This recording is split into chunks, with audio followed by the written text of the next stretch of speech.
Free private cities is a new concept for governance that advocates greater autonomy for cities. At its heart is the idea that the relationship between the people that run cities and the people that live and work in them should be defined by the principles of mutual consent, so that both sides understand their rights and their responsibilities. In today's interview, I talked to the president of the Free Private Cities Foundation, Rahim Taghizadegan. We discussed the definition of this term free private cities, the history of autonomous urban areas, and the extent to which free private cities are being implemented in practice. I want to start off, Rahim, by talking a little bit about the definition. So there is a Free Private Cities Foundation. Can you tell us what is meant by this term and why you think it's important that we have a new model of governance that's based on a private governance model? Well, it's always the question, what's in a name? And it's basically two things, I think. The one is really a concept about how we could find better rules for living together and interacting together.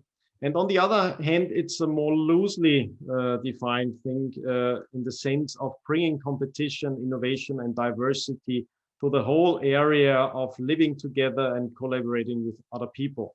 So in the first sense, it was introduced by in a book by Titus Gebel. And he proposed that we should look into the positive side of politics in the sense of bringing people together in a peaceful and productive way as contractual relations and not top-down coercive relations. And he proposed a legal framework to do that. And he thought in particular the rich tradition of cities with their autonomy is really an important role model for the future as well, where we may go back from the classical nation state that we are used to and go back into more flexible, more innovative arrangements of living together. On the other side, I think there's a whole industry and movement appearing with people for various reasons looking for innovation in these areas that are usually just taken for granted as part of politics. But more and more people are disappointed with that kind of politics and the excuse that it's just politics and there's not that much you can change. And we really believe that there's a lot of way to improve in the sense of having more harmony with between the values of the people living in an area and the rule sets they find for themselves and generally the way we live together and collaborate together. And the foundation itself would like to take more of the meta perspective. So we are not, we don't have an ideological commitment. We're very pragmatic, but very enthusiastic about the diversity, increasing diversity that's happening right now. A lot of projects are getting started, lots of initiatives, a lot of innovations from very different areas coming in a field where we want to find out what's the common ground. And I think that there is a common ground, and this common ground is really posing the question, how can we have more innovation and why has there been such a lack of innovation in the general questions of our rules of living together?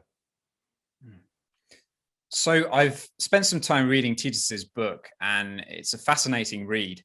He goes into a lot of the theory behind the legality of what a free private city would be. And he also goes into some different kinds of implementation that there might be.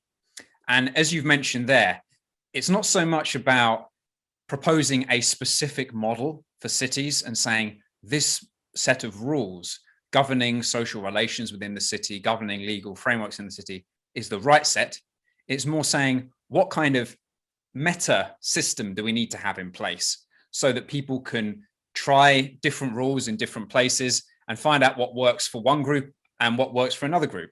So am I right in thinking that the main principle underlying free private cities is that they should be governed by mutual consent?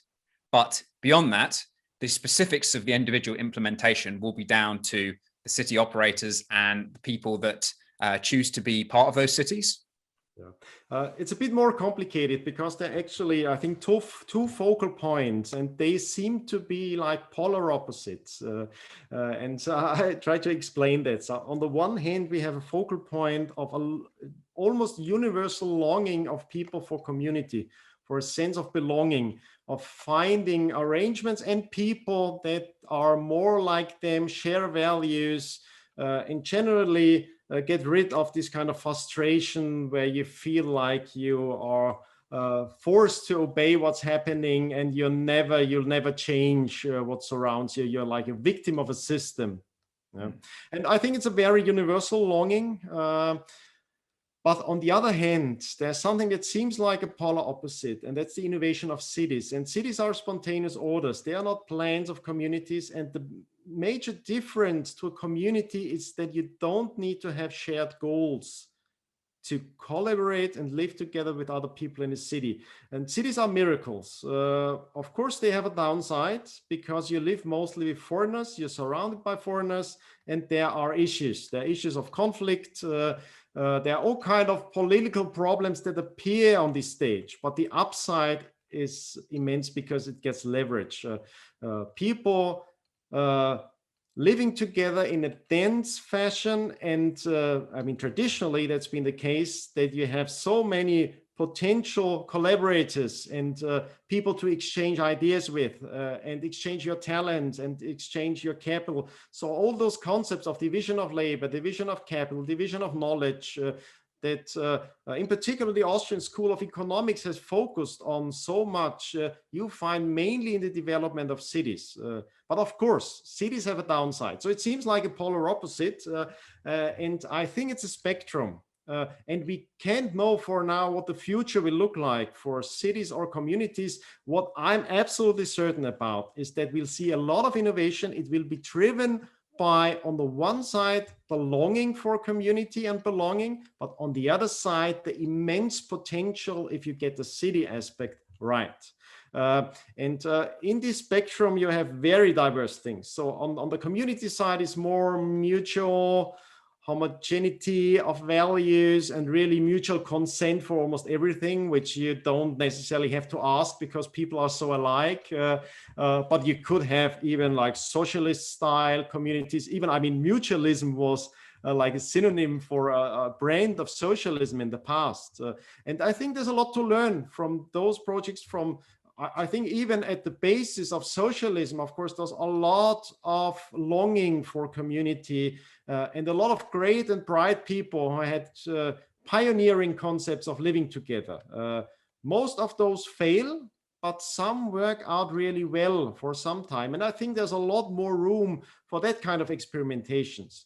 Now, from a more critical point of view, I'd say the most potential is with that kind of city-style cooperation, but that's potential for one location. And I'm not even so sure about that. So it could be that parts and larger parts of that kind of city-style cooperation between foreigners is done on the digital realm. And we are seeing this movement, of course, right now. It has been predicted many times. It has failed to realize so far, but I think that's how innovation happens. So I expect that for the next decades to come, cities will remain important, will maybe even relatively become more important.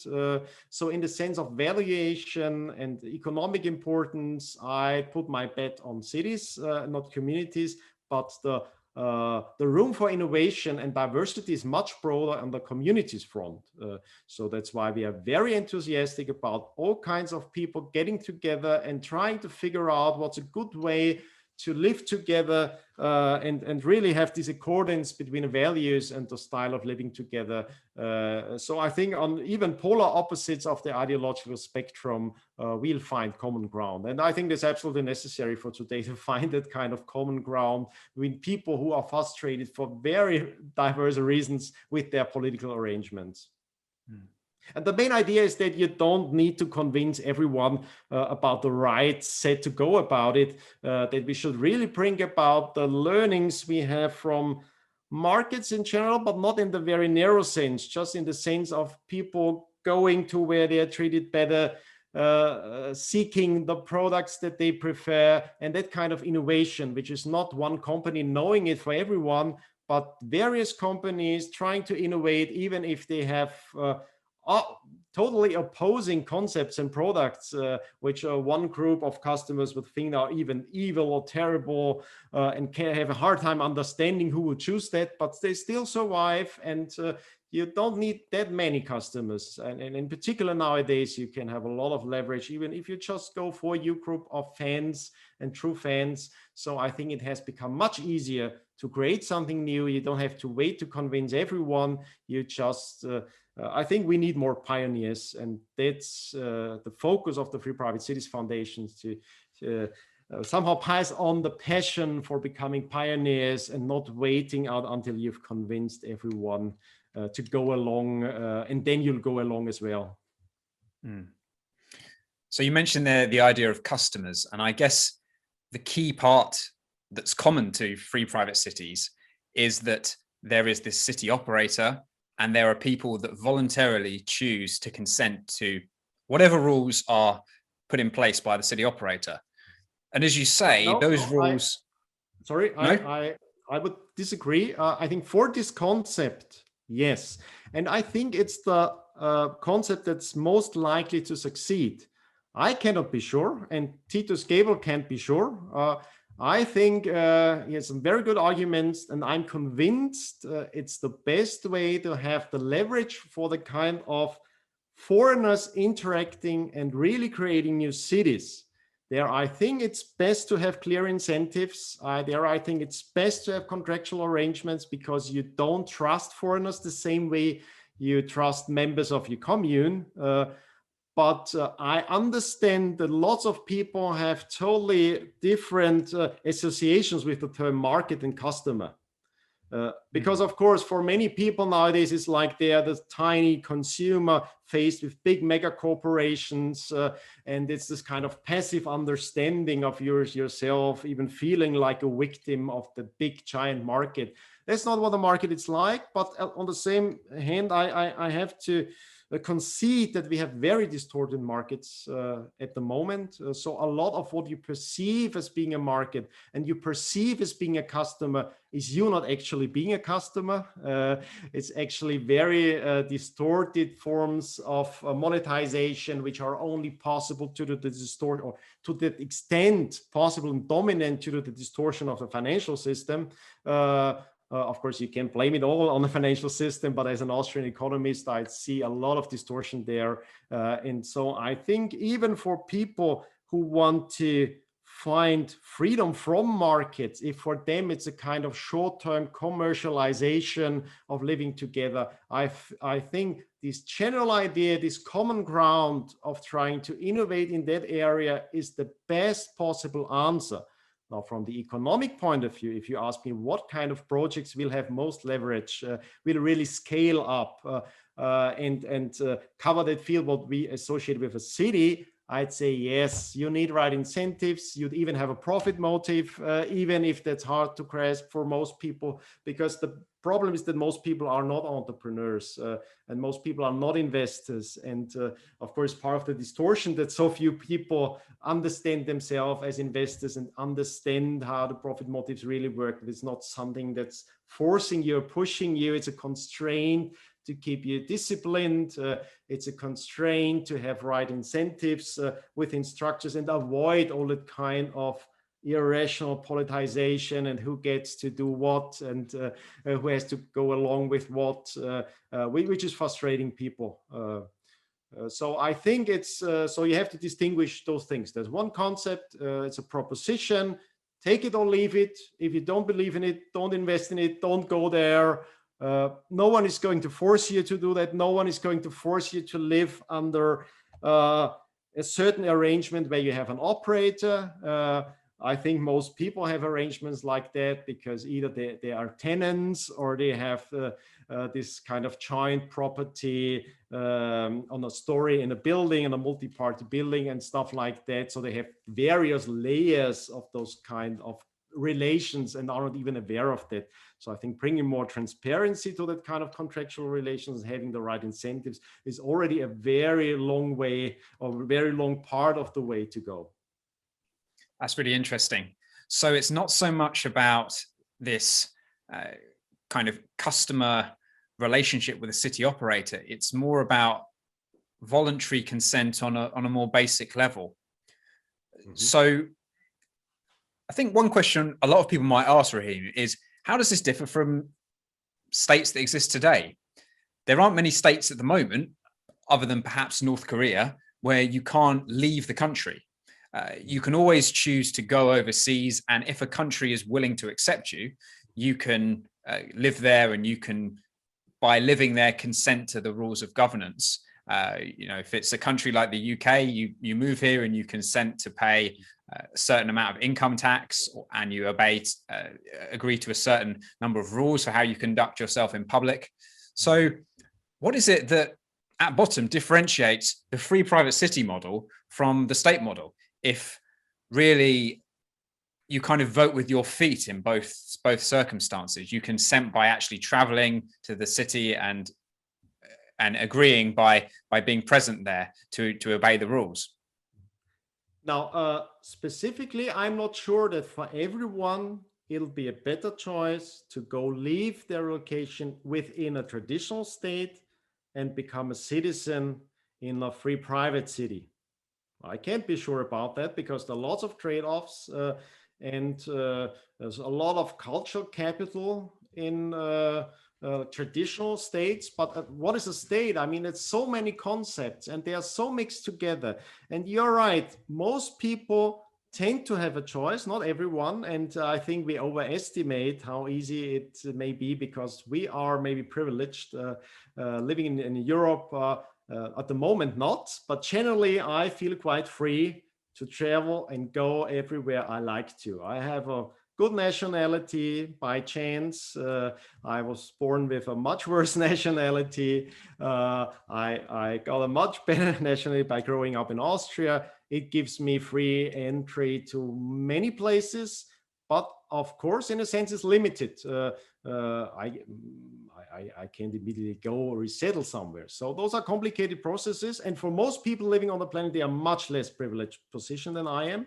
And then if you expand it from seeing you don't just move yourself, okay, but move your capital, that's something else. So there's much stricter capital controls as well. But still, I mean, different people have different freedom to exit. And fortunately, most Western countries provide that freedom of exit, and that's the precondition. But now we need to make something positive out of it, not just a negative thing, is to trying to bring that transparency of a structure that you choose yourself and that you can measure and take a choice in saying, okay, I can see in a contract what I'm buying into. I have a recourse because it's in writing. It's not just because for most people it's a mix up, and it's a general mix up. It's is it belonging to a new community? Is it taking over a new identity? Is it being part of a provider? And most states are providers of some things. Is it making use of infrastructure that's there? So there's so many levels. And I think what we really need is transparency, clarity, right incentives. And we are not saying we are overhauling everything. It's not we're throwing out everything that's there and we'll be better in every instance. That would be naive. It's really just figuring out what's important and where you have possibilities to innovate. And most projects, as they are entrepreneurial projects, will fail. But the great thing with entrepreneurial projects, and that's the main difference to traditional governments, is skin in the game. Is the people who fail will lose, and people who lose will not be able and likely to fail again, and not to the same extent. They can fail to a smaller extent maybe again and have another learning, and they may fail 4 times and the 5th time succeed, but generally there's all the right incentives for learning. And I think everyone who's living under traditional governments just must realize the worst problem is that there are people in charge who, if they fail, if they are wrong, if they make the wrong kind of decisions, have almost no consequence for themselves. Of course, you can always say they won't be re-elected, but that kind of consequences, like, so they are happy not to be re-elected because it's not something you don't strive for the office. You strive for the influence, for the income potentially, and all that kind of stuff. So I think that's the main difference. Having an alignment of taking responsibility for what you're offering to people on a eye-to-eye basis, because you treat other people not like your underlings who have to take it, and if they don't like it, well, organize yourself in a party or convince 51% and stuff like that. No, I respect you as an adult. I propose something. You are absolutely free to say, no, it's bullshit. I don't buy it. It's I don't believe in that and that and that. And of course, we'll discuss or we won't discuss. And I say, okay, that's a different trade-off. It's not the right thing for you, Peter. Stay where you are. You're happy. That wasn't meant for you. So I think that kind of treating other people not as some know-it-all, but someone who's offering something and he's taking a risk with his personal assets and his personal reputation on providing and fulfilling that kind of obligation. And if you don't, you take the consequences, and everyone learns and everyone is the better off. Other than the people who took the wrong choice, but that's life. That's life. We gotta have more choices, and we gotta have more chance to take bad choices and wrong choices in order to learn. That's what innovation is about. It's not figuring out what's the right thing and imposing it on everyone. It's being free to fail and to err and to learn. So at bottom, then, the key distinction between a free private city and a standard city is that in a free private city, the conditions of living there are made clear in a physical contract, so they can be viewed in black and white by anyone coming to the city, so that they know what they're signing up for before they decide to move their capital and their person to the new city. And if the reality is different, there are consequences. If it doesn't work out as it's specified, if you don't provide, if you don't fulfill, there are consequences. Right. So I can totally see how this would work in theory. And one of the interesting things about Titus's book, Free Private Cities, that you mentioned in your introduction, is that he draws a lot on some historical examples of how, when cities have been small, they've ended up doing very well, leading to a lot of innovation and leading to a lot of growth relative to areas where there was a lot more centralization of control and much looser property rights. So one of the things I wanted to ask you about today as well, Rahim, was the history of autonomous cities and what we can learn from the history of those areas when looking at new governance models for the future. Size is one aspect, but it's a very complicated thing. You have the kind of scaling laws, and I would say it's small political units, small jurisdictions, not because it's small, it's because you have many. It's the multitude of political jurisdictions which is important. It's not a city by being small that guarantees its success. It's on the opposite. It's the larger the city, the higher the economic leverage of people living together. So it seems like polar opposite, but it's really a complicated scaling laws, I'd say. So what we want to have is as much innovation and diversity as possible to then have a scaling of what works. And it may be that what works is what works for a lot of people, and it scales a lot and it scales quickly and it reaches a big size.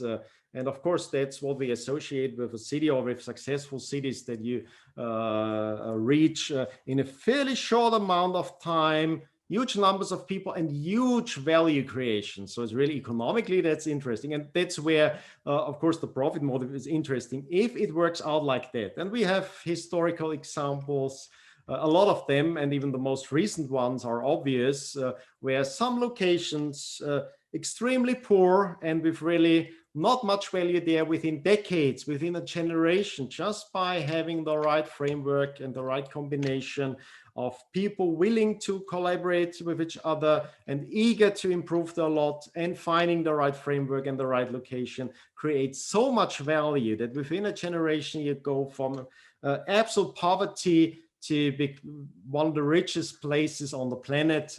And some of those are fairly small, but not as a city. They can be very large cities. They are small jurisdictions. And the smallness is just because it's easier to innovate. It's easier to do something else. And of course, I mean, it would be better if if the whole planet would have developed as Singapore has. Maybe not like that. It's not just copying the style, but the sense of value creation, I'd say. It would be great if everyone in China had the same prosperity advance as people living in Shenzhen or close to Hong Kong. Because of course there's a huge inequality, and it's not because inequality is bad, it's because that kind of innovation value creation was not distributed freely. Not everyone in China was free to participate in that kind of value creation.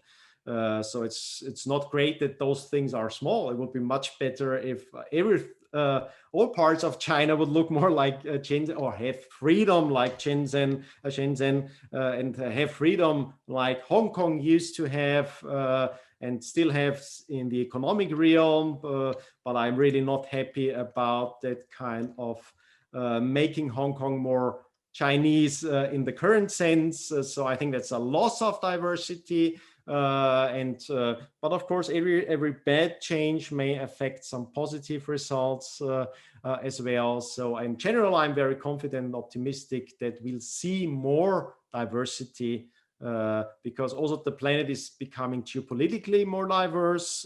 So I think there are lots of reasons to assume that there's not just one concentrating tendency, but more a tendency towards more diversity. And because we can't know for sure what's right at the beginning, it'll be smaller scale. A lot of new experiments, smaller scale. That's why small scale is important. And that's why it's a good filter on a superficial level to look for small scale.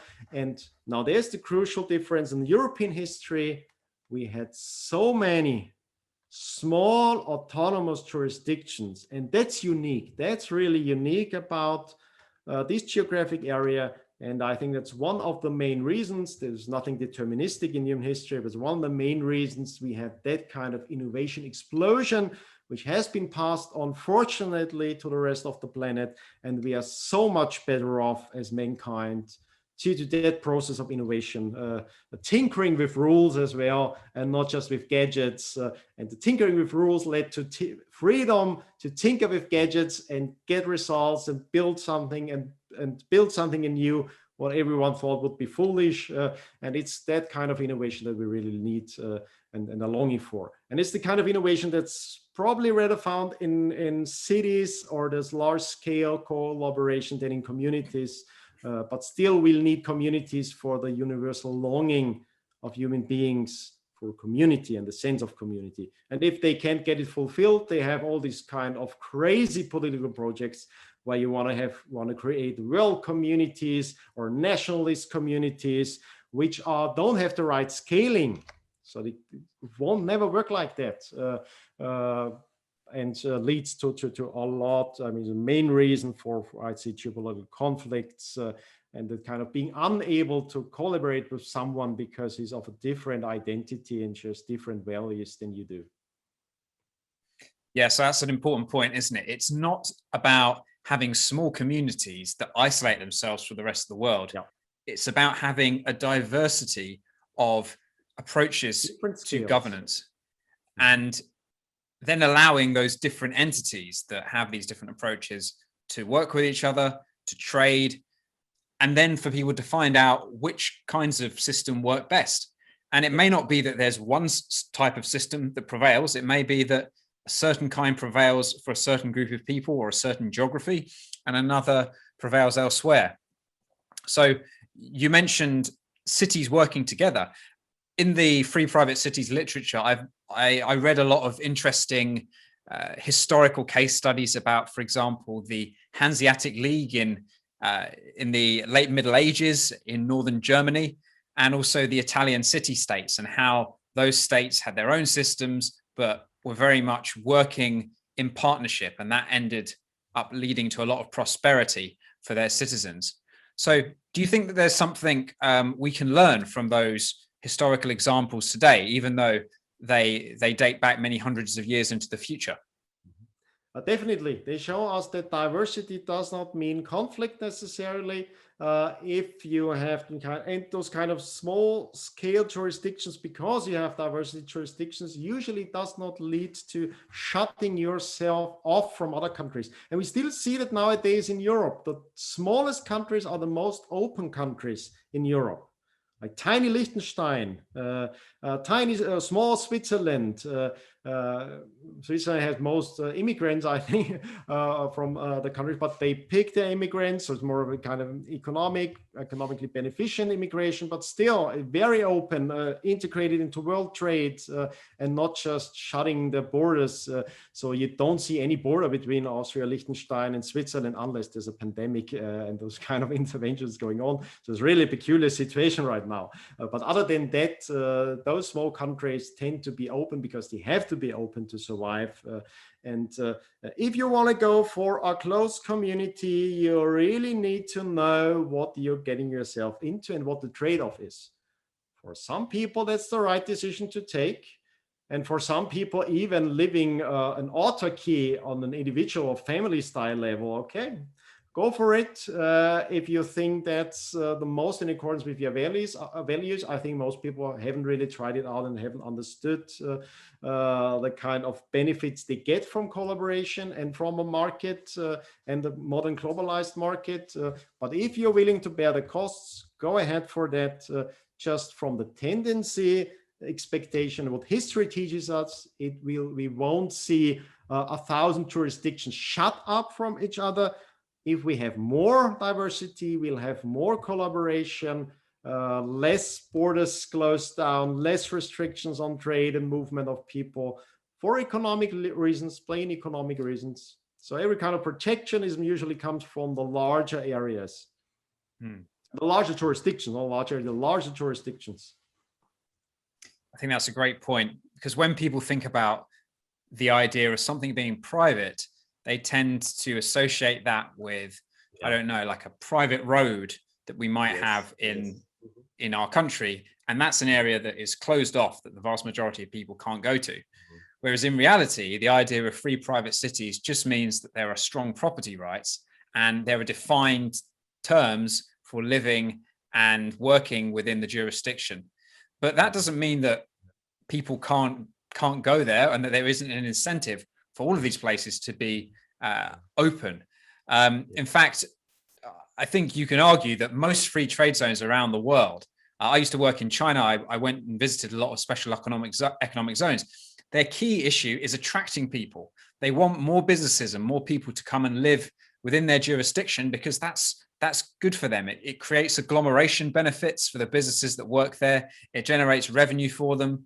So do you think that's a common misconception people have about free private cities, that they're about closing the door to other people, rather than actually being the opposite, being more open and encouraging people to take part? Yeah. Now, Peter, that was my initial reaction when I said, what's in a name?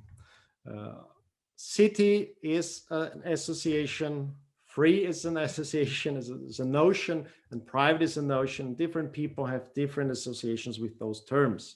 Now, what is meant? What was the idea? Why did Titus Gebel call it free private city?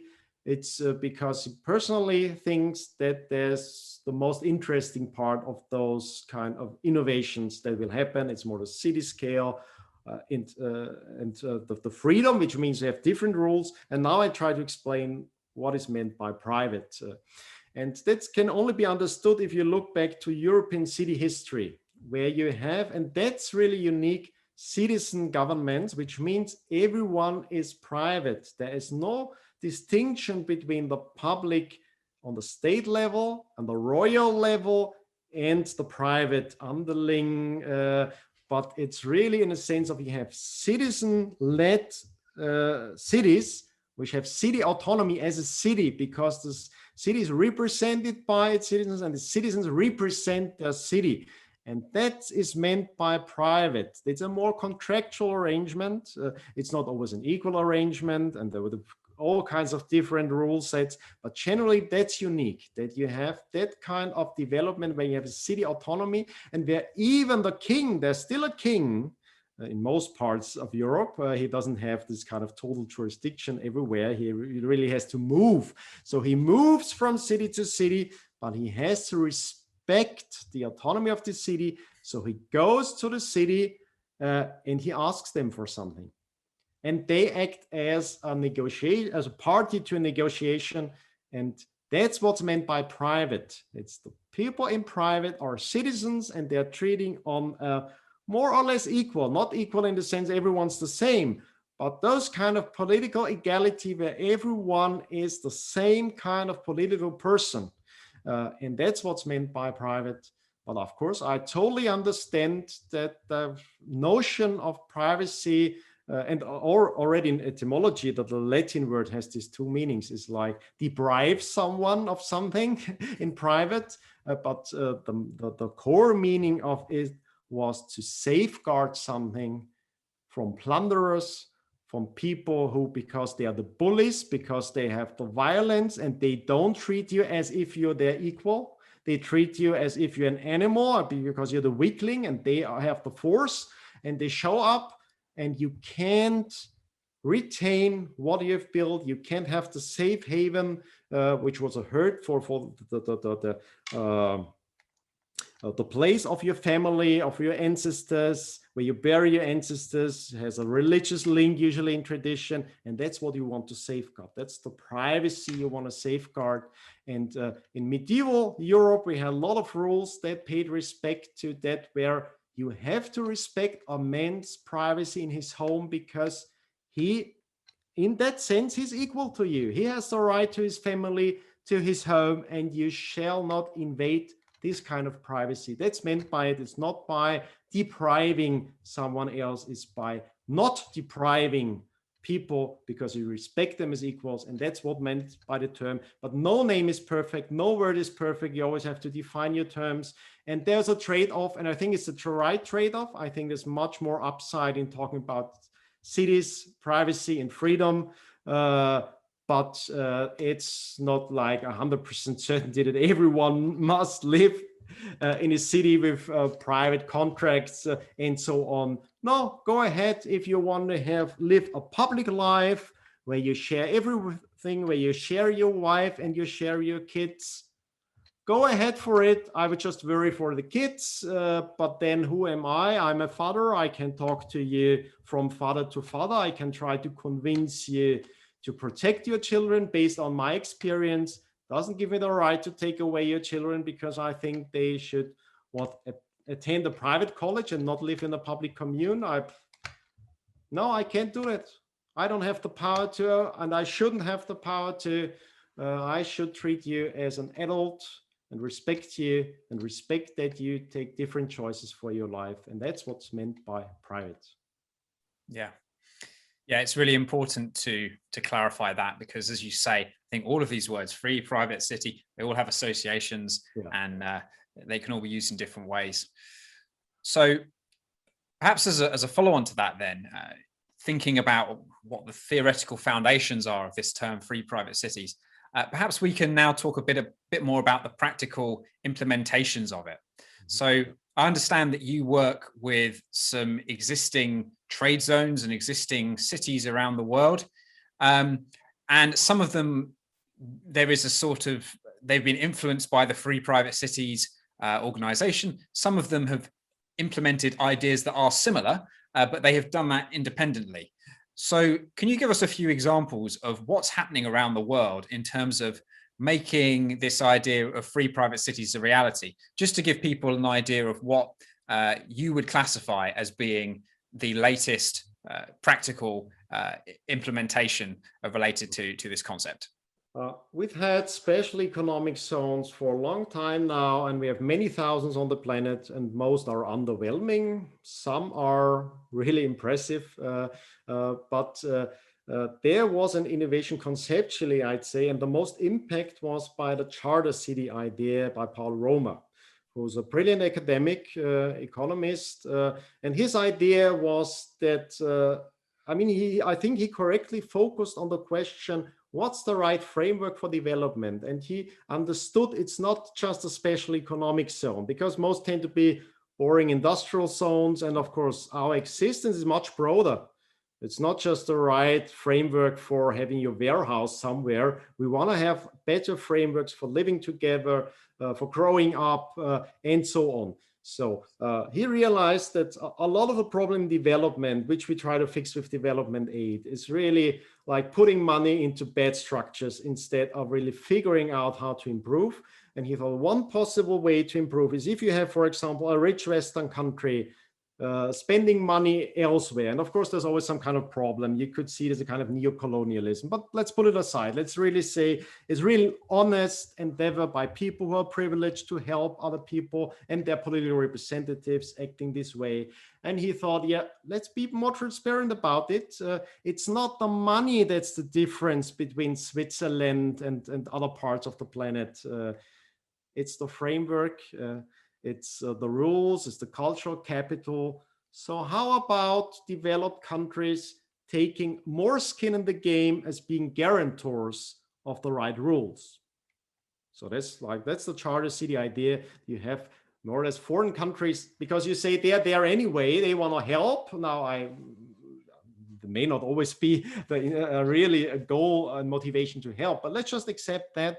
So, but then really be transparent about it and say, okay, if you think as an American, for example, you know it's so much better and you'll be improving Africa, okay, let's see, give us a guarantee for a place where you are free to set rules or change rules and have a guarantee for those rules. Of course, the idea was you'd have less corruption and you could benefit from the institutions that are working better. Now, I'm most skeptical about that concept. I think it's a brilliant academic. I don't think that it's the most realistic one, because you have all that kind of geopolitical issues. And it looks most like colonialism. I think it's unfair, because colonialism in the bad sense was extractive, was going somewhere to plunder resources, whereas Paul Romer's idea was the opposite. Is you go somewhere because you want to improve it, you want to bring back resources or introduce resources to places which lack resources, not withdraw and extract resources to a place which is already rich in resources, okay?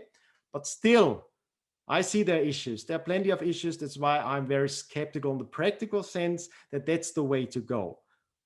Romer's idea, because it was clear he was courageous in proposing something like that, assuming there'll be a kind of backlash and all kinds of people saying, oh my God, what kind of colonialist thinking is that?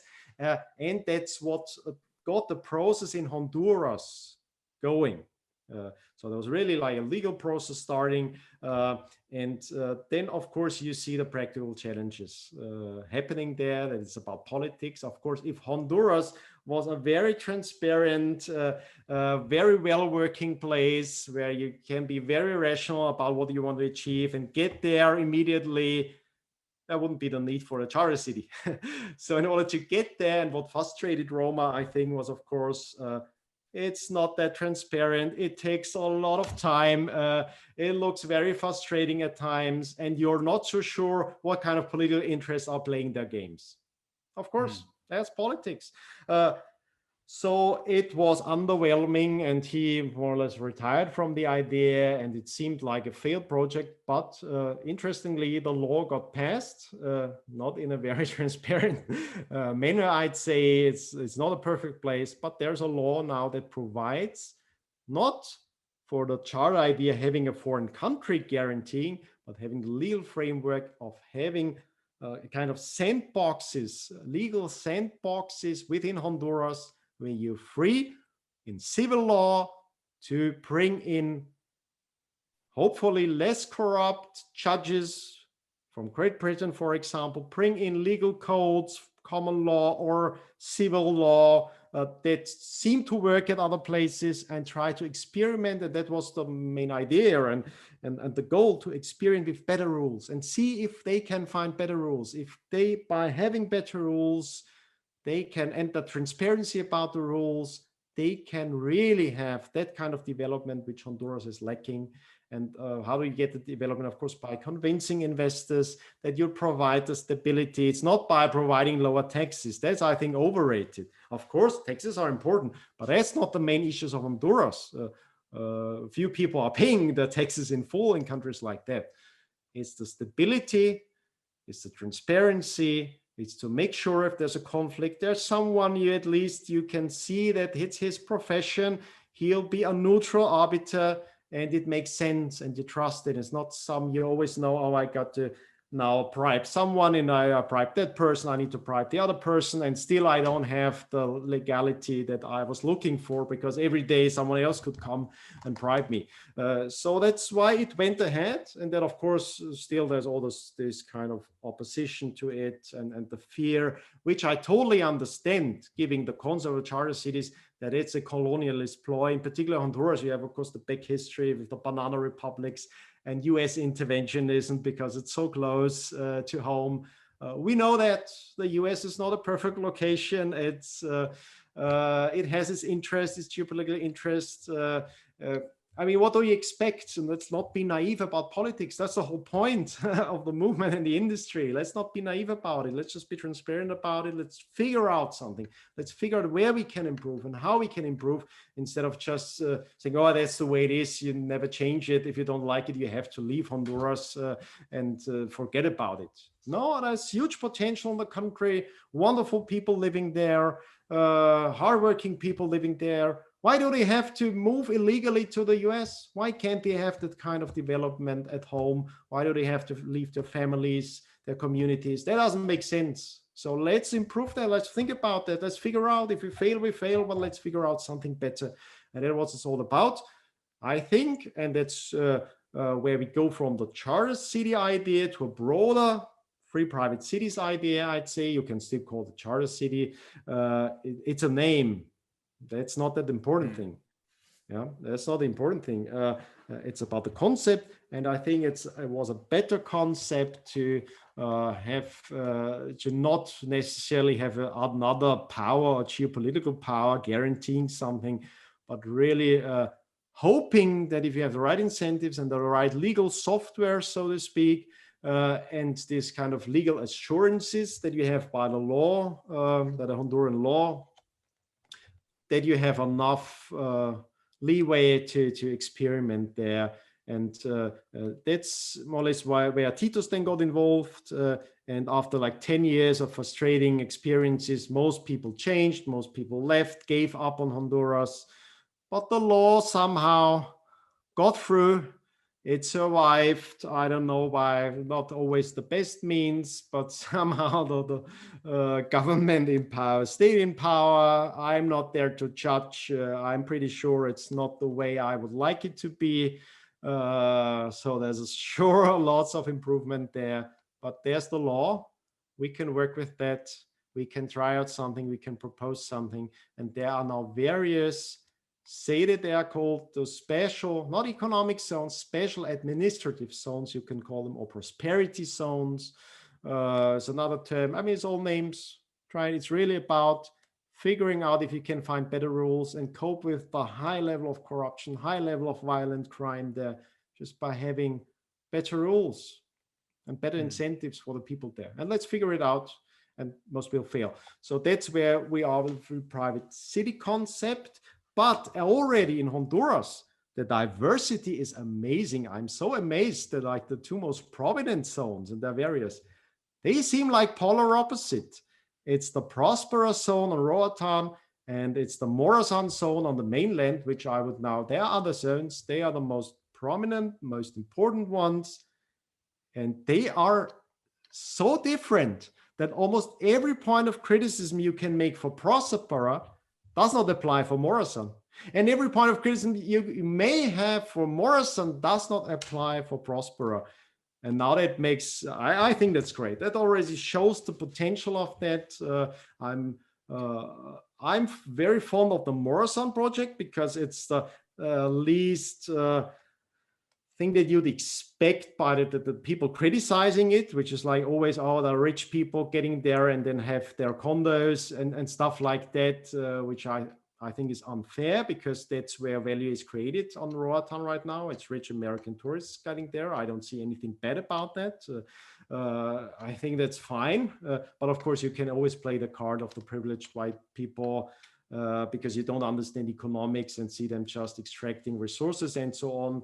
Doesn't mean that there's not room to improve, lots of room to improve. But what's happening on Morrison is the total opposite, is a zone where you provide cheap housing for typical Honduran workers. It's a kind of, I would say, the company town concept we've known in Europe, which was mainly done by philanthropic entrepreneurs and had a huge impact. Basically, those were welfare states before the welfare state, but with the right incentives, because it's really people building. It's not people distributing someone else's money. It's not people planning something and pushing interests.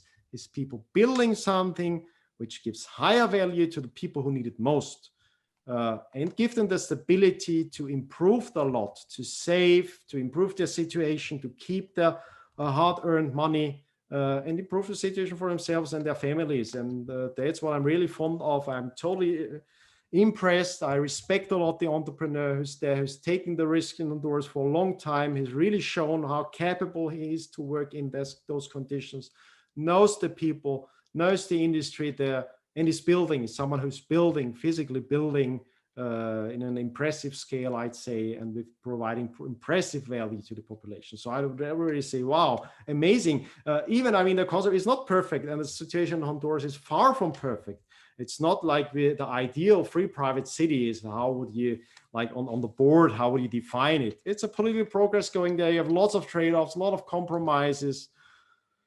You have a law which is not written by the people setting up the zones, but by politicians, and laws come from compromises. So there's nothing perfect there. But already that leaves enough room for improvement, and we are seeing the fruits already, even though it's so early.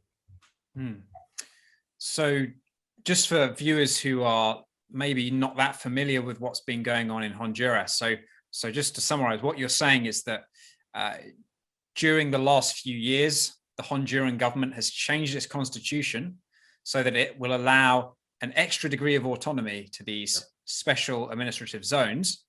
And there are already 3 such zones that Free Private Cities is partnering with. One of them is this northern island called Rautan, and it has a development called Prospero on it, which is a kind of largely at the moment a sort of tourist-oriented development.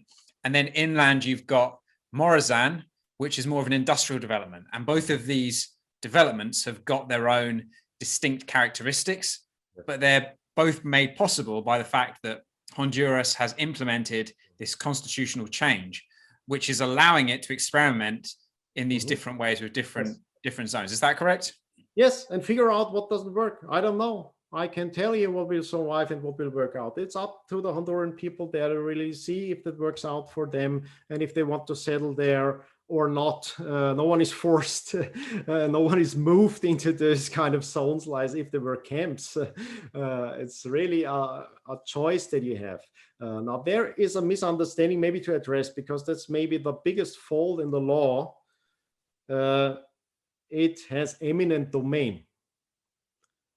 And now most people see that there was a lot of media coverage, and most of the criticism towards that is like, oh my God, it's foreigners coming in and they'll be expropriating Hondurans, poor Hondurans. Because in the law, there is eminent domain listed as a possibility. So the Honduran government can expropriate people if it deems it necessary to create a new zone like that. They have to be, of course, reimbursed at market prices.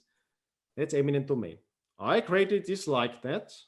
I think it's a terrible flaw, but I think it's incredibly dishonest to do as if that was something so unusual. We have eminent domain almost everywhere, because one of the bases of the state is that you're not equal. Is that there are betters that don't need your consent for everything, because they just decide that that's better for you. And that's what we want to get rid of. And that's what the whole project wants to, that the whole movement, I think, wants to get rid of this kind of thinking. But it's a Honduran law. It has eminent domain. Every zone in Honduras would, I mean, clarify that they'd never used it. And it's not even applicable for them. It's for the Honduran government can decide, okay, we'd really love to have a zone there, but there are some private plots which are in the way. Let's take eminent domain. I don't think they'll do that because that's crazy. It doesn't make sense. Why would you get that kind of opposition? But it's not unusual. Unfortunately, that's the way governments works. And sometimes, I mean, you can find good reasons for doing that. I won't discuss that in economic theory. I'm not a friend of those kind of laws. And I think it's a flaw. I'd even say it's a flaw. But I think it's incredibly dishonest to now, because of that fairly usual inclusion of the possibility of eminent domain, to think that free private cities are about expropriating, no matter what their structures, no matter how they're set up. And if you talk to the people, if you ask them, if you want them to specify, everyone I know in this whole, let's call it movement or industry or area or field, I've never found anyone who'd say, yeah, in order to set it up, we really need eminent domain, because that's our innovation. We'll just take away your land and show you how to do it. That's not what it's about. So it doesn't make sense, and it will not be used. But I'm not happy that it's in the law, but I didn't write it. I'm not a Honduran lawmaker, and it's good the way, and no one who's involved in these zones has this kind of political clout and political power to write the laws for everyone else in Honduras or in any other place, without the consent of the people choosing rules which they deem better for their life and well-being. Okay, so just to clarify, what is the official relationship between free private cities and these zones that exist in Honduras, Prospera and Morazan? The Free Private City Foundation is really meant to be a neutral foundation. We are based in Switzerland. We are friendly towards all kinds of projects that increase the diversity of people living together, collaborating together, as long as you don't use or condone violence or any kinds of confidence tricks. So it's really based, you can call it consent. Again, it's a term we'd have to define. I think it's a kind of mutual respect. Projects with mutual respect between adults and who don't think they know it all for everyone and one size fits all and stuff like that. So Free Private City Foundation has this kind of general educational and research approach, and is friendly with almost every project that fits these very loose criteria. The Free Private Cities Foundation was originally created by Titus Gabel. And Titus Gabel is a very successful mining entrepreneur, and who was really gotten involved in Honduras on the practical level. He has separated that now, and I think it makes total sense, because now you're really in the phase of setting up projects, and you have to for the right incentives, you'll separate it. So we separate it as much and as cleanly as we can, the practical arm, because there you have the entrepreneurial risk. All those projects may fail, but those are particular projects. Every project has a different trade-off, may not appeal to the same kind of people. And we are not there to judge as a foundation what's the right thing for everyone and what's working. So it's a friendly relation to T-Police is called, this entrepreneurial arm that Titus is now involved with. He's still on the advisory board of the foundation, but he tries to be really clear about separating that, and I think that's really great to do it that way, to have the clear skin in the game of people taking investment risk on the other side, this kind of neutral, spreading the idea, helping new projects, coordinating with projects, bringing together everyone who's interested in that area, connecting people. It's fairly new.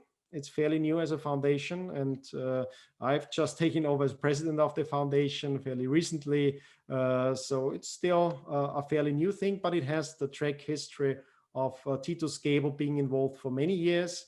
And he doesn't only have this kind of conceptual, more theoretical background, where he really, I think he has written the best book on figuring out how to go about that and how to define that field. but he also has the practical background, because like it or not, the kind of free private city developments have similarities to mining projects, is you need to negotiate for concessions with governments, usually, if you like it or not, and you have very capital intense, very long-term projects. So I think it's the right kind of entrepreneurial expertise there, and that's a rare fit. And the foundation will now broaden more and more. And we are a bit more focused because we're based in Europe. We are, Titus is in Monaco, I'm in Vienna. Our other colleague on the board of foundation is in Switzerland, and the foundation is domiciliated domiciled in Switzerland. So it's a bit more European, but we are all very international, very international projects, traveling a lot usually. But it's the link, I'd say, to the European tradition, which is very rich in that kind of innovation of structures of living together, structures of governance, and a rich heritage to bring to the field, to the area. And there's a rich need by wealthy, hardworking people who are more and more fed up with the political structures we have in Europe. So that's also a unique situation. So things happen which seem very irrational. You have people from Switzerland and Germany, because they're starting to feel unsafe, move to Latin America. Now that sounds absolutely crazy, but it gives you an impression, and you should, I think it's not that irrational. It's about the future. It's about assessing if your children will have a better life in Europe or not. And most Europeans, in particular of the middle class, have come to the unconscious opinion that their children and their children's children will have a life that's more difficult than they had. And that changes something, but it also is a huge potential, because Europe has to reinvent itself, not as a kind of big nation state now, which top-down organizes everything because we are so great as Europeans and we know it all, and then maybe even help all the planets and save the planet as Europeans. It's getting back to the rich tradition of innovation, of coping with diversity, of reaching out, not closing yourself to the world, but opening yourself to the world, not because you want to make it alike, it's because you respect that kind of diversity, and you see it as something positive and challenging and worth to be preserved or expanded even. And that's, I think that the uniqueness of this foundation is that we're really close to that kind of heritage in the best sense of it.